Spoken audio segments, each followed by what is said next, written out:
Hello there everybody, this is Alex from Hardcoring Guides, bringing my guide for Dead Space 2 on Zealot difficulty. Today we're doing Chapter 12 entitled The Drill. Let me see if my mic's actually on. Yes, okay, I had to make sure I was actually doing commentary here, and I'm going to lift my mic up just a bit because I forgot to do that. Not like it really matters, but still, you're going to hear a lot of weird noise, so apologies in advance. But yeah, this chapter is what it's pretty small. But I would consider this definitely one of the ones that I would say could potentially be a lot more difficult than a lot of other chapters. Even though it is relatively shorter than others, much shorter than average, that's for sure. But it's got that entire drill section, I mean, it's in the name, that I would assume most people might struggle with, mainly because it's wave after wave, enemy after enemy. You already did that kind of fight with the elevator section in the last chapter. I believe it was the last chapter. But, you know, now it's a bit more difficult here because you got lurkers on the side of the walls and stuff, and you got these guys coming on you from pretty much just a really narrow, small, tiny box place you can be at. I'm not great at describing anything, but basically, you know, once we get there, you guys will see what I'm talking about. And it gives off huge Resident Evil 4 vibes, which I'm guessing most likely they probably were inspired by a little bit. If not, Resident Evil 4 was probably inspired by something else, I don't know. I mean, because in all, you know, honesty, Dead Space does share a lot of similarities with Resident Evil 4. They took a lot of the action type stuff from Resident Evil 4 and kind of imported it in their own game, which, you know, I'm completely fine with, because if it wasn't for that, we wouldn't have gotten Dead Space. And I'm completely happy with that. So, first enemy that's going to appear is going to be, of course, an elite, or super slasher. I think they're called supers, actually. I don't know what they're called elite, but I don't think it matters. It's going to be one of them. There's going to be two of them, actually, and I believe a puker at some point. Unless it's further away. Oh, yeah, and then I accidentally hit X to try to grab whatever it was I was trying to grab. It wasn't X, it was A. I was playing on Xbox, so like, kind of dumb. I tried grabbing the object, I tried grabbing the pulse rounds, but then I ended up accidentally going in the elevator, and I didn't want to have to show you guys that again, because that'd be like 3 times to watch this stupid thing go. Watch it. Go across over to here, and then straight up go back, and then go back across, and then back. That'd be 4 times, yeah. Yeah, here's the puker. Okay, so now we're going to get into the section where the swarm is going to eventually start spawning in, and that's going to happen after you do pretty much setting up the drill. So, as it stands right now, there's not going to be any, like, there's not going to be, like, a ton of enemies. It's just going to be, you know, the few slashers we have, and then a couple of the, well, not a couple, but more so the puker. And then after that's all said and done, I believe this is where they start. Yeah, you have to do the control panel thing. And then after this, of course, you've got to deal with the swarm. And they're not too hard. It's just when you're actually on the drill, that's the section that I would consider to be difficult.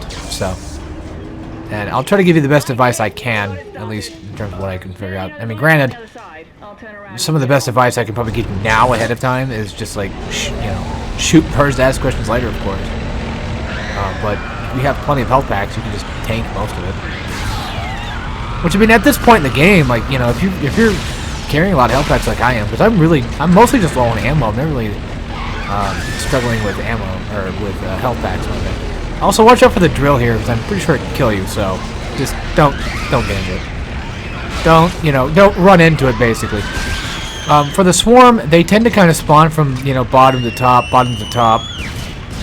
yada, yada, yada. It's a continuous thing. I'd recommend just coming up here and trying to stay, like, somewhat near the middle, somewhat near the top. That way they can have, like this choke point right here, for example. Like, this little ramp could be used as a choke point. And you kind of want to have this fork in the road being kind of your vision for, you know, it's not really much of a fork in the road, just, you know, it's kind of blocked off, but you get it either way. So, yeah, they spawn from this vent. You know, you can stop them out if they're coming through, although I think you have to wait for them to spawn in first. Even if they do pop out from the vent, I don't think they can actually do damage. It looks like it does knockback, but I don't think it does damage. Yeah, not barely, if anything. So, Another good spot is like right up here. You could kind of just hang up here for like a choke point.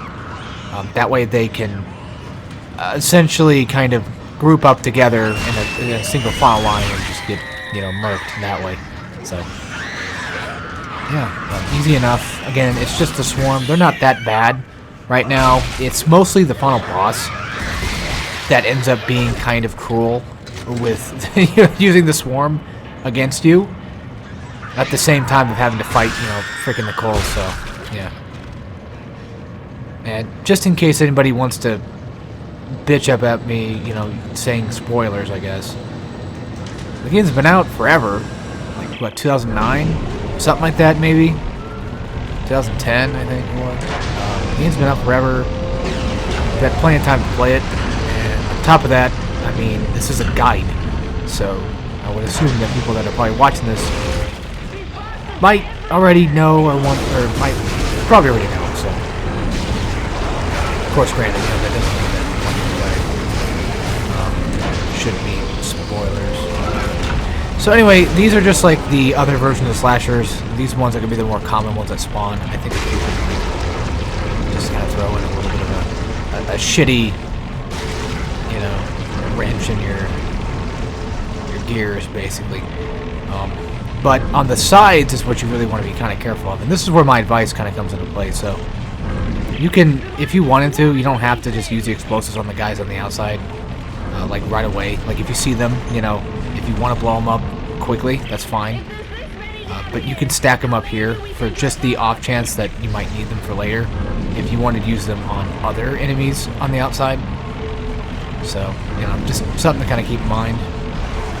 Like right there, basically, where those lurkers are going to be on the right. Typically, a lot of the time, of course, you'll know for a fact if you're being attacked by lurkers, because they'll make their presence known. But here's where my advice is going to sound strange, but it makes sense. So, what I recommend doing is don't mess with the lurkers at all. Don't worry about getting the items on the side. If you've got quick fingers, yeah, go ahead and do it. You know, if you're quick at it, then do whatever you want, of course. But my best advice is just ignore them and just try your best to Toho bullet hell dodge that crap. You know what I mean? So it might not be the best advice ever, but it worked for me relatively well enough. Your main focus you want to kind of just, you know, focus on, of course, is mainly just these guys. And plus, this section's actually really super short, which is bizarre. I thought this was way longer than this, but we're near the end of the video, which is insane. And then, of course, you know, stasis on the end of it that comes up. So typically, whenever you're getting into these sections, it's usually like you fight lurkers on the side, and you really never fight them while you're fighting enemies, typically. So, until like this last-ish section where it's kind of more open now. But other than that, I'd say, yeah, just my best advice is just ignore the lurkers. Like, it's just a waste of ammo. I mean, they can only shoot like once, and then they have to retract for them to shoot again. Like, it takes like a few seconds of cooldown. If you got plenty of health packs, you can tank it. If worse comes to worse, you got explosive barrels all around you that you can either just throw at them right then and there, or you can just, you know, stockpile a few of them, like in the beginning, like I said. So, the game does give you a couple health packs in the beginning section. I would recommend taking those too. For the most part, for the other enemies that are kind of spawning on the thing, just keep looking back and forth, and just keep your eye on both sides. If one guy spawns on one side, there's probably another one. Other than that, that's pretty much about it. Like I said, just ignore the lurkers for sure. And, you know, chop these guys down. I'd say just use pulse rifle, don't worry about the plasma, but anyway, that's it. So take care, everybody.